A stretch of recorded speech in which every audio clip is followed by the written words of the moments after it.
Welcome to the Crime Records channel, and today we're going to go inside a shocking case of an estranged husband, a former sheriff, and a deadly affair. Authorities recently arrested a former sheriff's deputy, 49-year-old Anthony Shea. He is accused of murdering his estranged wife, 39-year-old police officer Eloilda Ellie Shea. At first, the case appeared to be a tragedy arising from an affair argument. However, as the police gradually delve deeper into the investigation, a disturbing truth emerges that this was more than just a spur-of-the-moment clash, but seems to hide a well-planned conspiracy. In the face of each other's broken relationship and Anthony's extramarital affair, the truth of the crime is far more complex and chilling than imagined. Early in the morning of the day of the murder, Anthony Shea dialed 911, and in a rapid-fire tone, he claimed that his wife, Allie Shea, had attempted suicide in their home. "She got a gun and shot herself," he described over the phone. The tone was one of panic and disbelief. Upon receiving the call, police quickly responded to Mr. and Mrs. Shea's residence. When the officers arrived at the scene, to their surprise, they did not find Ellie's body. The bedroom was empty, but the room revealed an eerie atmosphere. On the bed in the second-floor bedroom, several patches of bright red blood seeped blindingly into the bedding, and the smell of gunpowder lingered in the air. These signs triggered police suspicions. If Allie had indeed committed suicide, why was her body not at the scene? This made investigators wonder if things might not be as simple as described in the 911 call.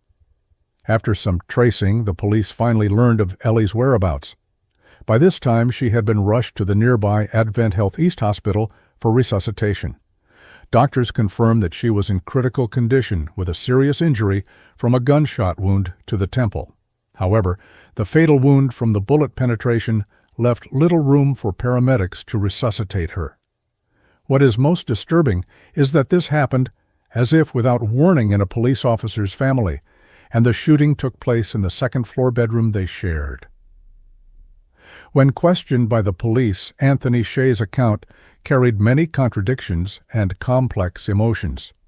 He said that the night before the murder, he and his wife Ellie had a heated argument over his extramarital affair.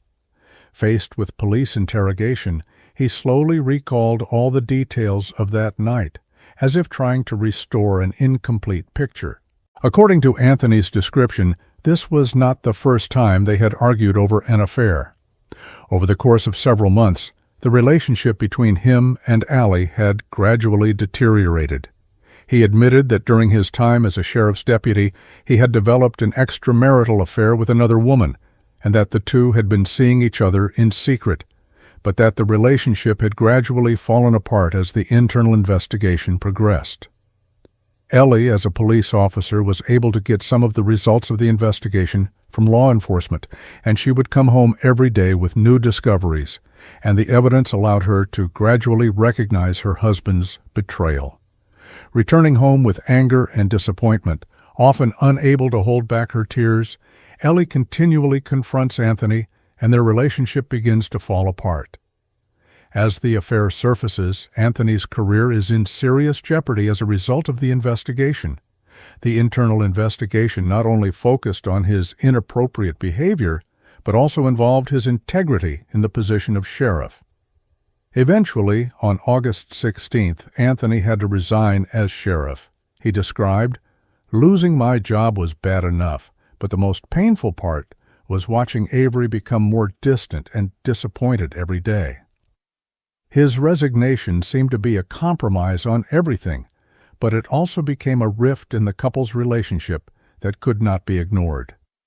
Anthony explained to police that Avery came home that night and once again got into a heated argument with him over the affair. According to his description, Avery was very unstable and even accused him of destroying their family and future. Faced with his wife's anger, Anthony tries to explain his position, but all arguments seem futile. During the argument, Avery's disappointment gradually transformed into pain, and she eventually broke down and questioned, "How could you bear to do this to me?" When questioned by the police, Anthony Shea described in detail the traumas that Avery had experienced in the past in an attempt to explain his wife's long history of moodiness and occasional depressive tendencies. According to his description, Avery had experienced a number of unfortunate events since she was a young girl, and these experiences seemed to have left an indelible shadow in her mind. Anthony mentioned that Avery had been the victim of a sexual assault case, and even though it had been many years since the incident, the experience had lingered in her mind and had even caused her to have thoughts of a lesser life. Avery has a strong character, but she has had a hard time letting go of this experience. As a law enforcement officer, she hopes to find value in her work and desires to heal her inner wounds by helping others. However, Anthony says that Avery has never been able to fully move on from her past, and the trauma of the sexual assault has left her with a deep distrust of intimate relationships. Therefore, after learning of her husband Anthony's betrayal, her emotions became even more difficult to control, as if all the pain from the past had resurfaced. In addition, Ellie's father died a few years ago, which was another crushing blow to her. Anthony told the police that her father's passing had left Ellie in a state of extreme sadness for a while, to the point where she was unable to face life for a long period of time. She suffered from frequent insomnia and loss of appetite after her father's death, which are typical signs of depression. Anthony said she closed herself off and was no longer as cheerful as before, always losing confidence in life. This inner pain gradually made her vulnerable and sensitive, and any slightest breeze could make her mood swing. Although Ellie always did her best at work, she feared that her vulnerability in terms of mental health would be looked down upon, and therefore never mentioned her depressive condition to her coworkers or friends. Anthony mentioned that Allie often worried that her professional status would exacerbate outside prejudices about her mental health. She was afraid that people would question her abilities because of her depression. Within the law enforcement community, Allie is considered a symbol of strength, and she works extremely hard to maintain her image in front of her coworkers. Despite being overwhelmed by the pressures and psychological burdens of her job, she is still unwilling to reveal any semblance of weakness, only to suffer alone late at night. After this argument, Anthony claims that Ellie expressed a need for space, so he decided to leave the house with his 2 children, intending to give each other some time to calm down. He says he took the children to a nearby supermarket, Publix, to shop, and try to get them away from the tension in the home at the time. He recalled that he was filled with remorse and even entertained thoughts of trying to undo everything. However, when he returned home, he was completely shocked by the sight in front of him, his wife lying on a bed on the 2nd floor with a shocking pool of blood underneath her and a handgun resting on her chest. Anthony.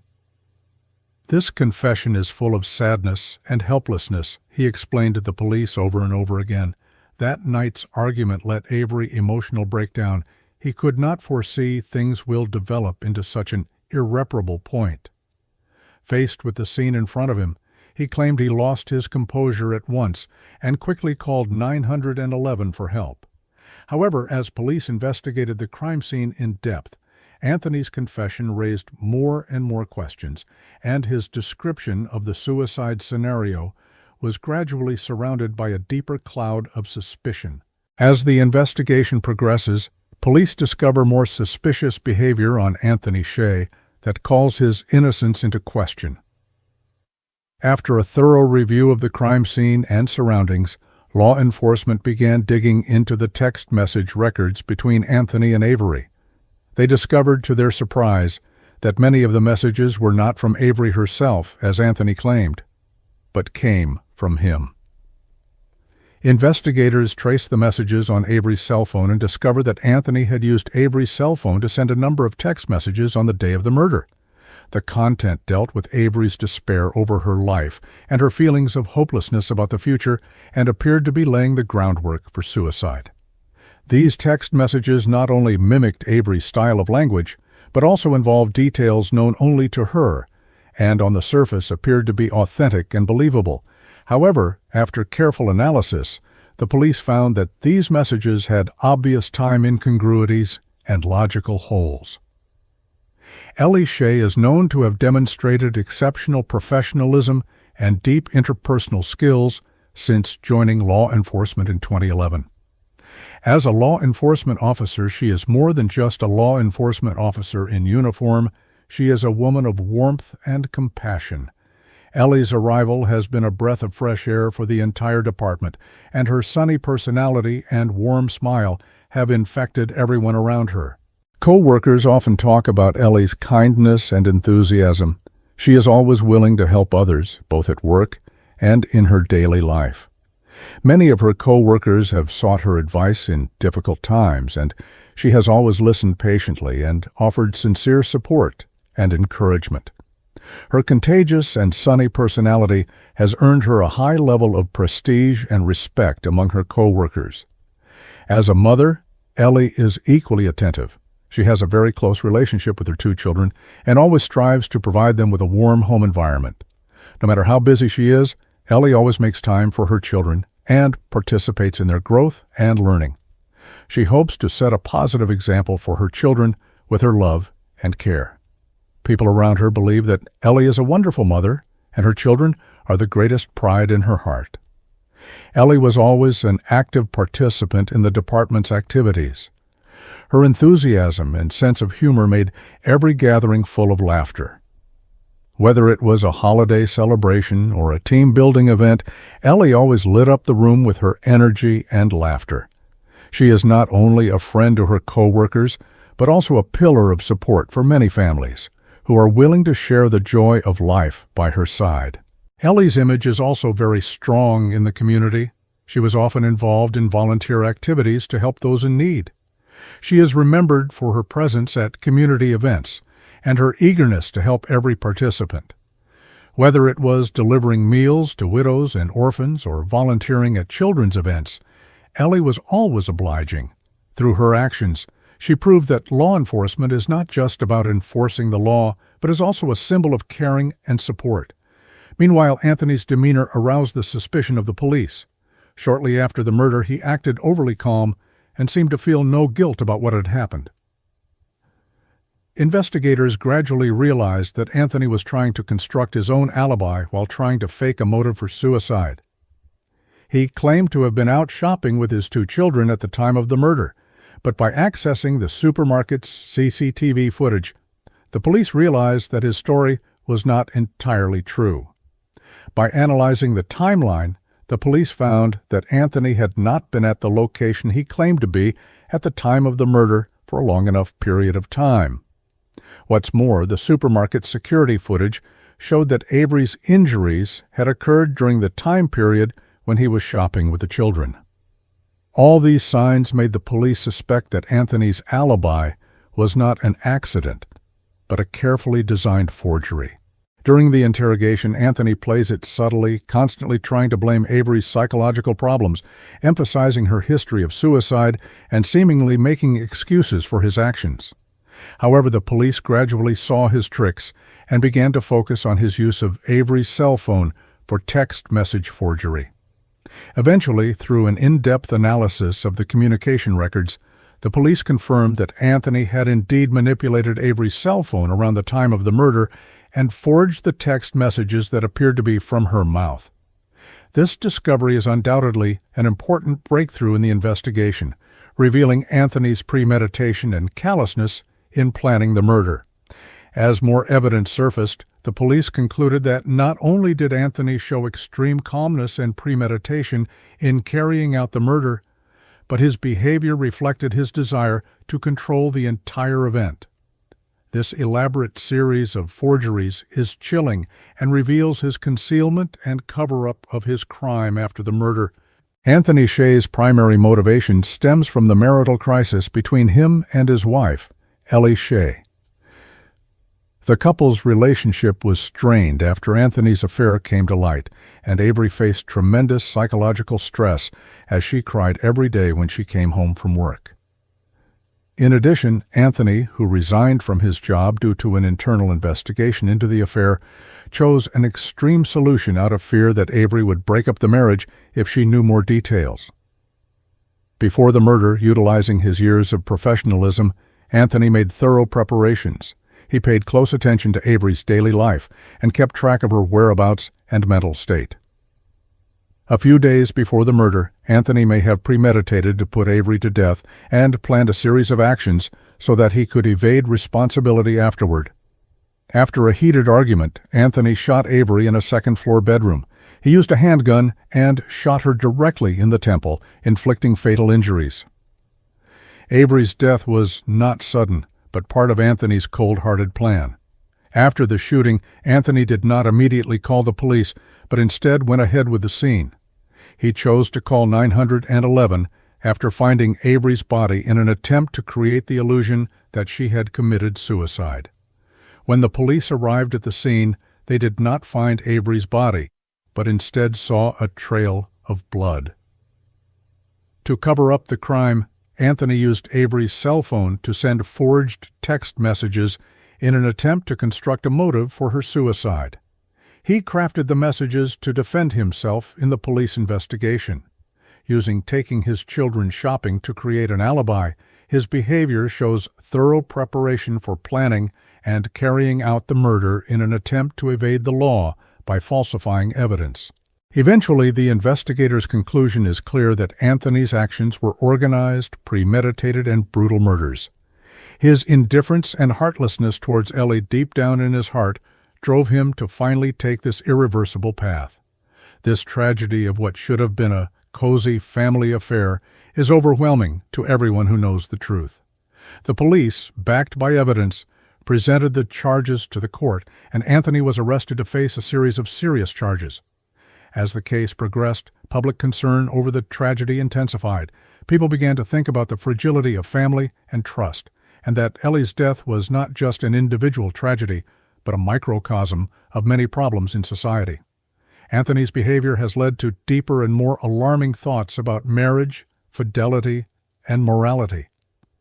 The loss of Ellie Shea is deeply regrettable, and the circumstances behind the case are even more sobering. This tragedy reveals the darker side of life under the surface of happiness and makes people revisit those neglected family issues and emotional fissures. As a law enforcement officer, Anthony Shea ended the life of his closest person by violating the law, which is not only a betrayal of his wife, but also a serious violation of the law and professional ethics. The lack of trust and loyalty reflected in the case reminds each of us that in the pursuit of happiness in life, we must cherish and maintain those seemingly ordinary but extremely precious emotions. Behind every family, there may be hidden unspeakable suffering and challenges. Ellie's death is not only the destruction of her family, but also a profound questioning of the moral bottom line of society. People reflect in their grief on the endless harm that can be brought about by the collapse of trust, leaving us with a profound wake-up call and reflection.